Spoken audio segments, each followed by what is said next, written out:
Good evening, ladies and gentlemen. Welcome to AM2 Contest of Speed Action. This is your host, Brizzy J, and joining me in the commentary booth tonight is DK. DK, how are you doing this evening? I'm fantastic, Bersy. How are you? I'm doing quite well. Thank you very much for asking. Looks like it's a little bit of a damp qualifying session here for the AM2 guys.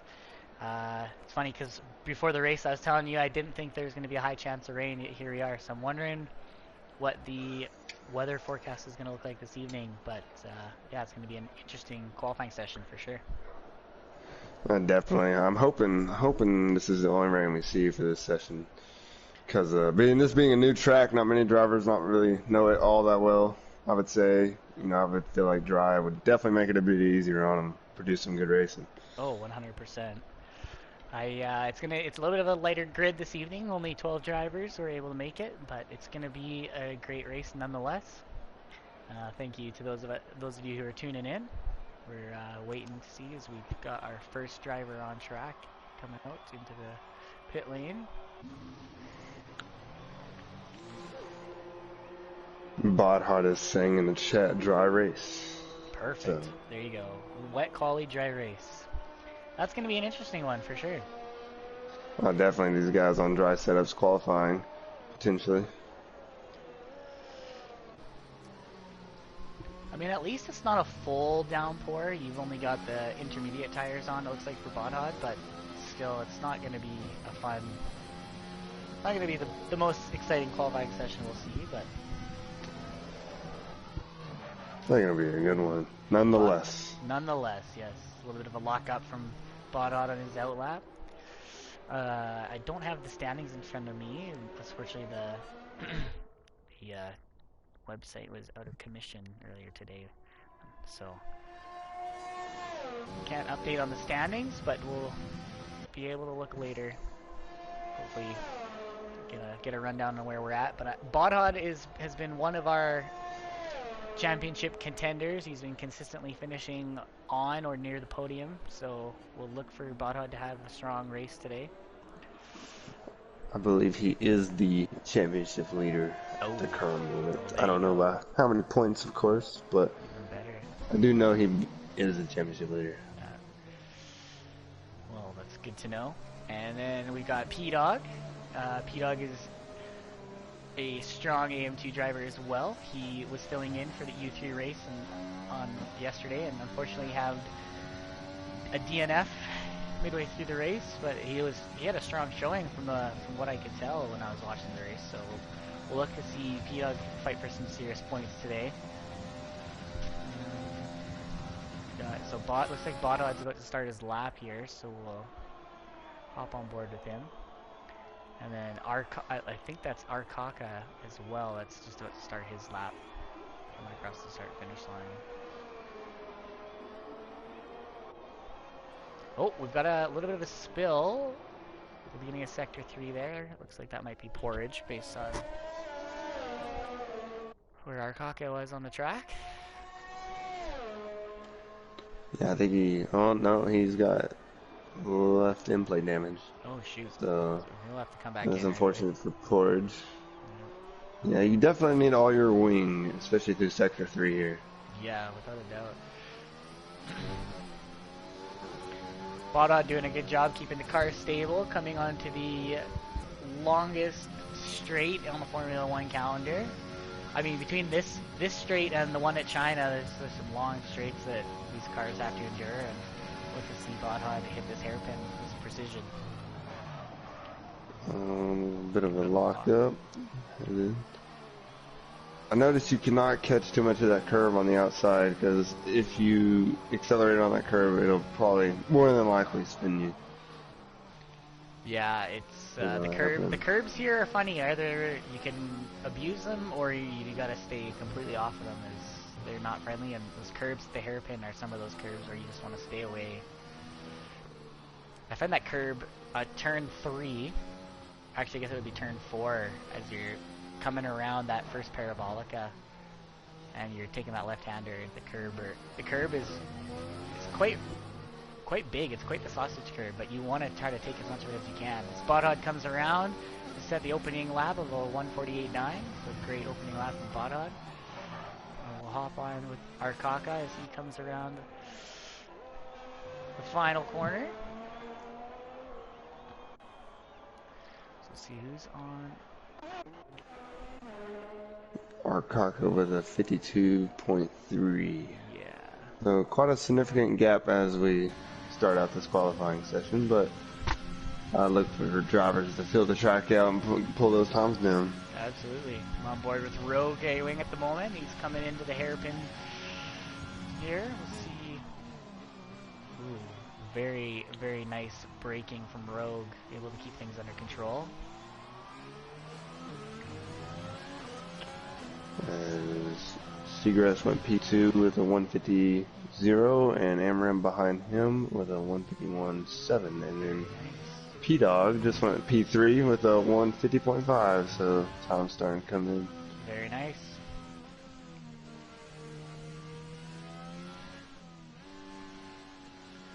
I'm curious to find out, I wonder what wing setup these drivers are going with for the race.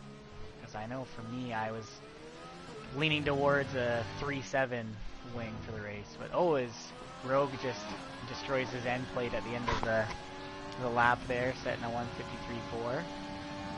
Yeah, that last corner is going to, I think it's really tricky because you got to lift at like an awkward spot to avoid from hitting the outside wall, but then if you turn in just a tad bit too early, you can also clip that inside wall. Exactly. Yeah, it is. Especially in the wet, it's a tricky corner. Yeah. As Kitten Petter is flying through Sector 3. Oh, as he gets a little loose, nice little pulling out a little bit of a drift there. Nice save from Kitten Petter. He's coming to turns 22 and 23.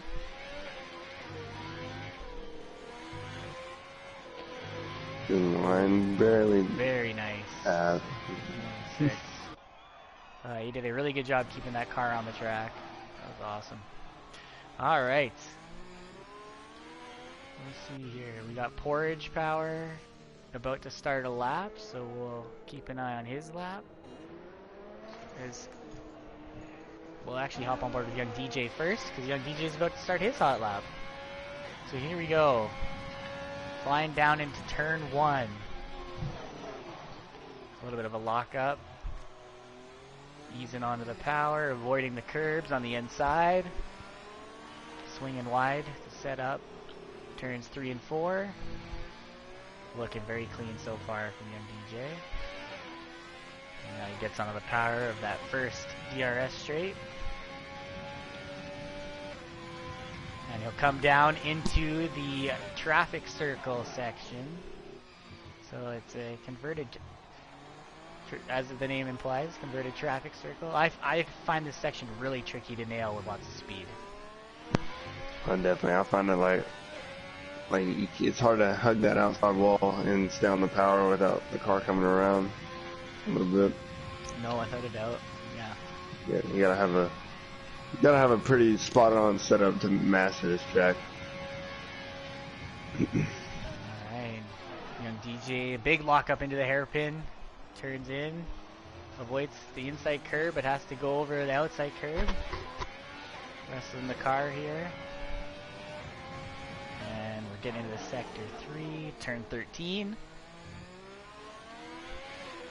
This is a fun section. It's the boys commentating the Tier 3 race yesterday made a great point. It feels a lot like that first section at COTA at Circuit of the Americas. You got to nail everything just right, and it's lots of just switchbacks. So, ooh, big lock up into turn 22.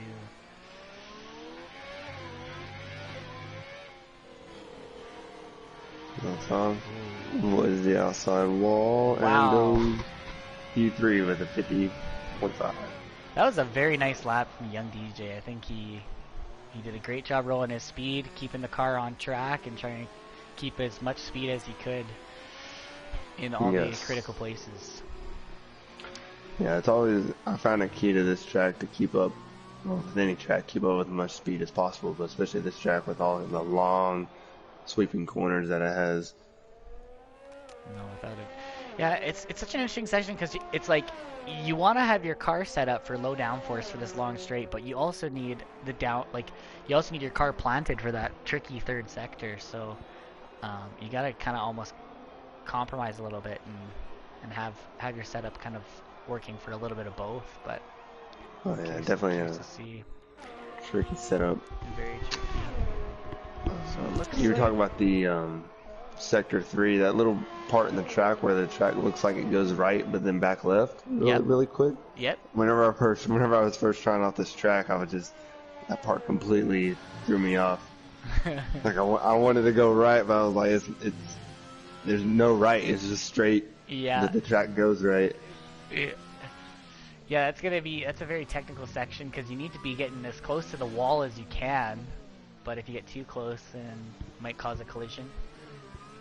And SRS is about to start a second lap of the day.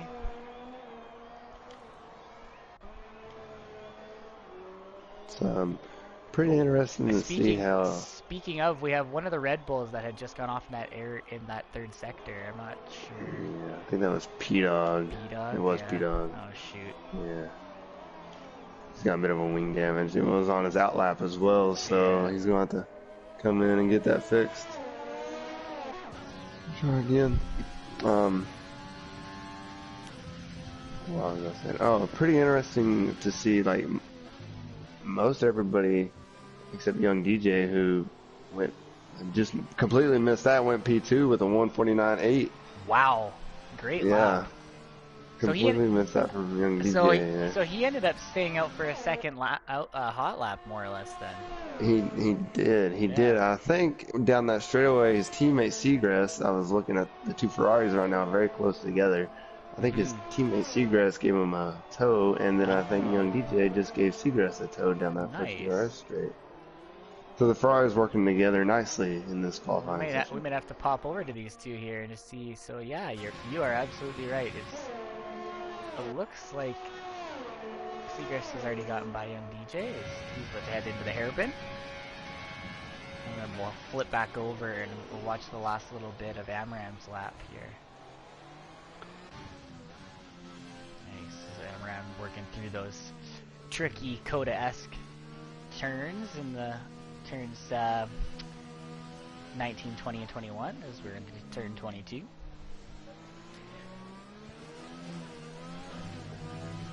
I feel like this is a very polarizing track. Either you really like it or you really hate it. At first, whenever I first started doing it, I couldn't stand it, but now I've got to the point where I like it. I like both the new tracks in the game, so unfortunately couldn't race there in real life, but yep. I like them both. No, absolutely. They're both fun to drive. As SRS went third fastest, or second fastest at 29.3, and Seagrass improves his time to a 49.9. I think Bodhot on a lap has spun coming out of the right-hander after the hairpin before. Yes, it looks like he is missing his end plate, his front left end plate. Alright, so Arkaka has gone faster with a 150.9. Let's see here. It looks like Rogue A-Wing's on a lap, so we'll hop on board him, see if he can improve his time. Currently P11. What is our Arbar in the chat? The track has good moments. The majority of it is just so bad. No flow. Turns 1 through 4 are depressing. Turns 1 through 4 are so technical. Like I kind of like when you load up into the garage. Sometimes Jeff will be like, "Yeah, this is like very take these turns kind of like China," but it's a little bit different because in China, you're constantly downshifting and you're kind of slowly working into that. Like, we're here, you need to get your speed and dive into that apex as best you can and get a good run on it. It's weird because you're coming out of such a slow corner and you got to get on the power, but you're still like turning fairly sharp. Absolutely. It's awkward, but so Rogue goes faster, but still is in P11 with a 151.6, so a tougher lap from Rogue.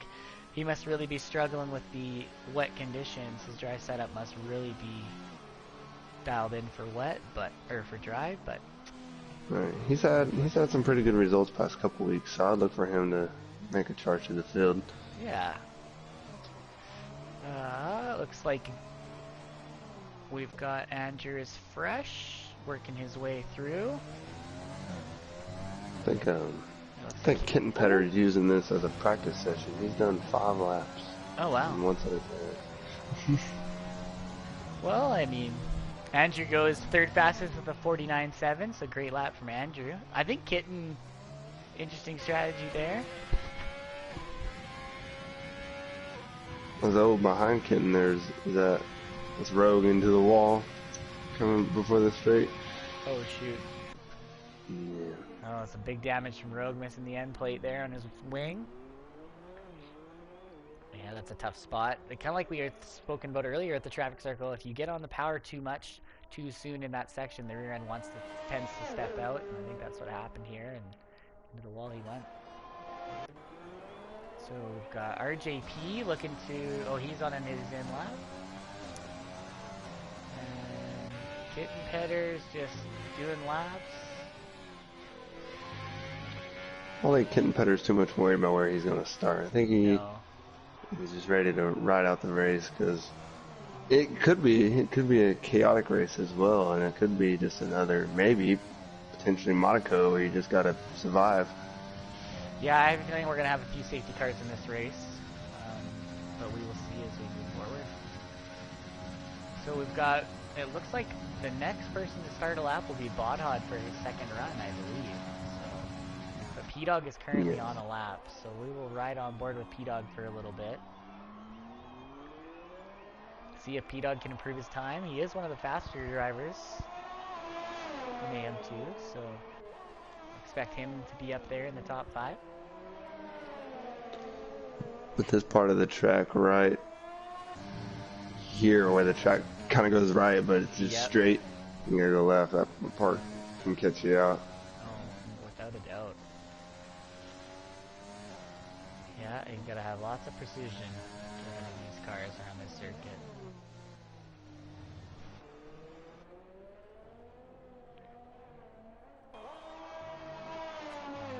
Fantastic. Oh, a little bit of oversteer from P-Dog, but he goes third fastest with a 49.6, so great lap from P-Dog. I think, is this Porridge on a lap? This is...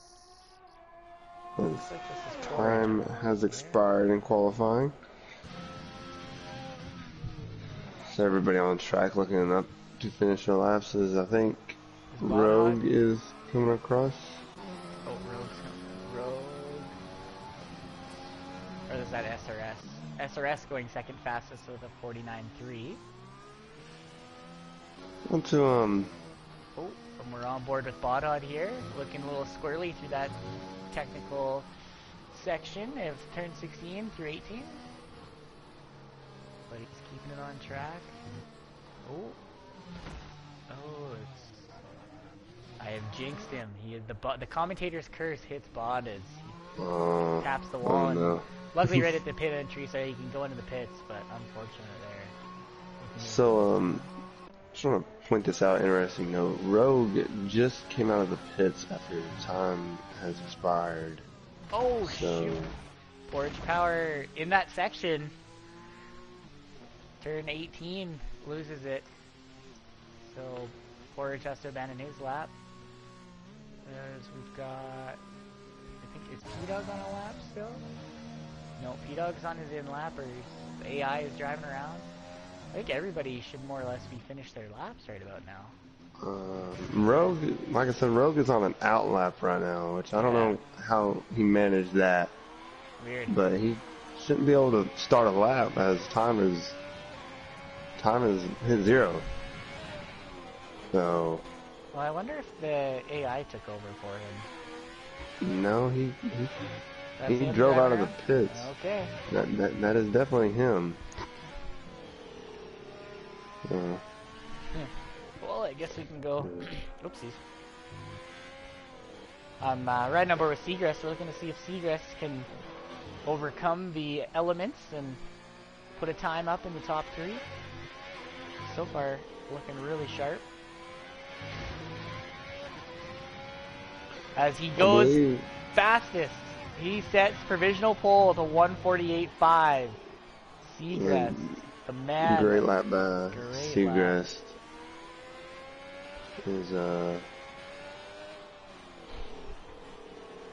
So that should be everybody, but I'm kind of concerned about Rogue here. The game does have a glitch where you can start a lap after time has expired, and everybody, like our admins have said, like you're not supposed to do that.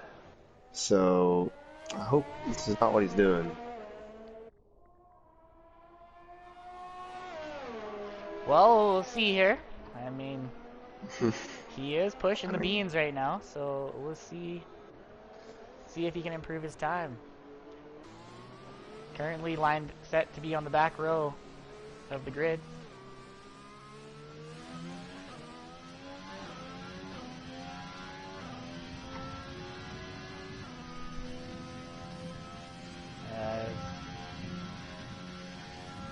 Rogue is booling down the long DRS straight, coming into the hairpin, turn 11.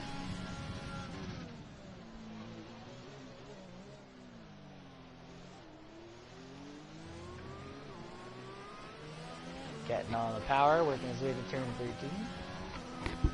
And time expires before you can set a lap anyways. So Alrighty. There you are. So there we have it. Our grid for the inaugural Contest of Speed Vietnamese Grand Prix is the Ferrari man Segrest on pole.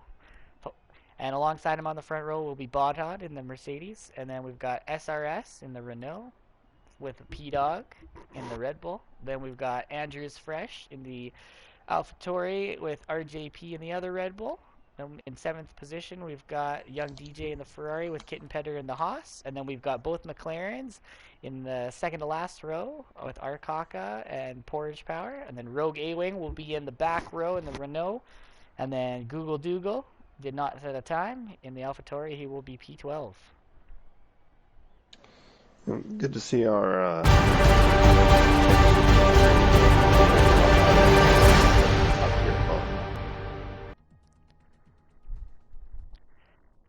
Yeah, absolutely. It is nice to see the usual suspects for the top drivers being up there again.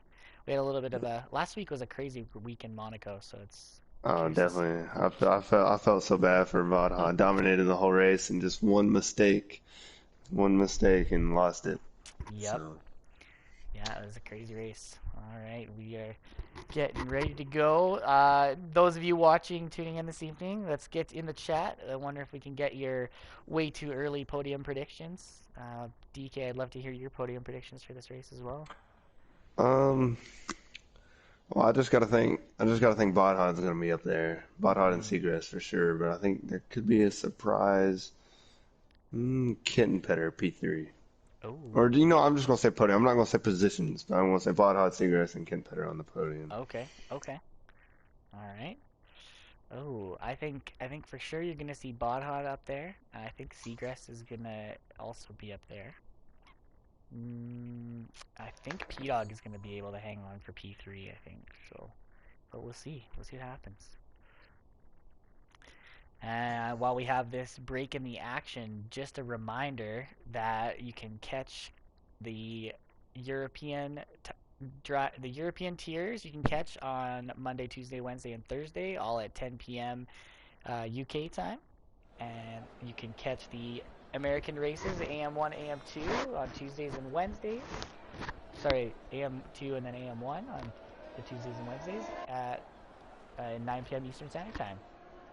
As we are out for our formation lap, Seacrest leading the charge.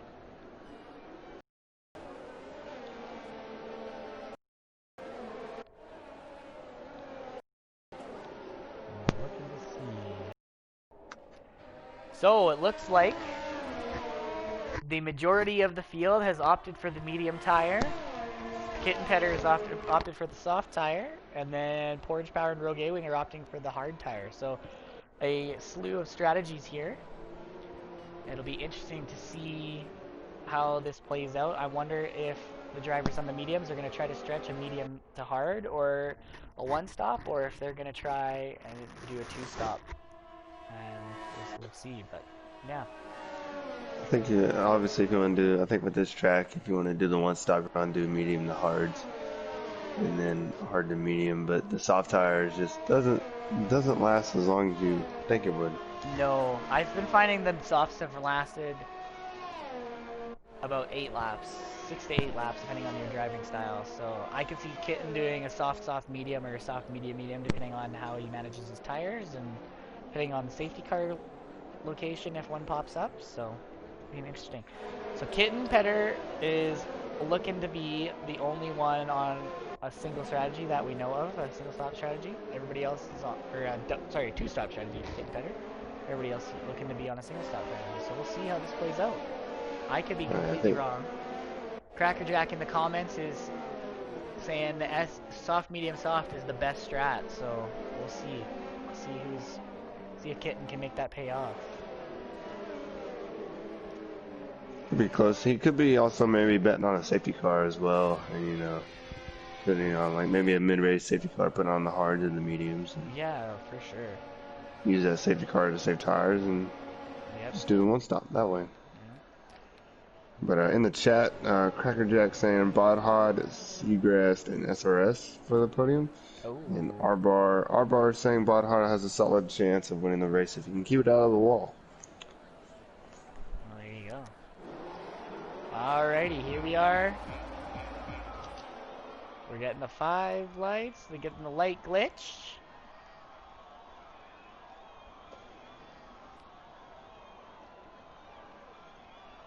And it's lights out and away we go. Seagrass with a strong start. Bodhod. And then it looks like Andrew is fresh. P3. Taking in turn 1. Big lock up into turn 1. Further back down the field. It looks like P-Dog has fallen back quite a few positions.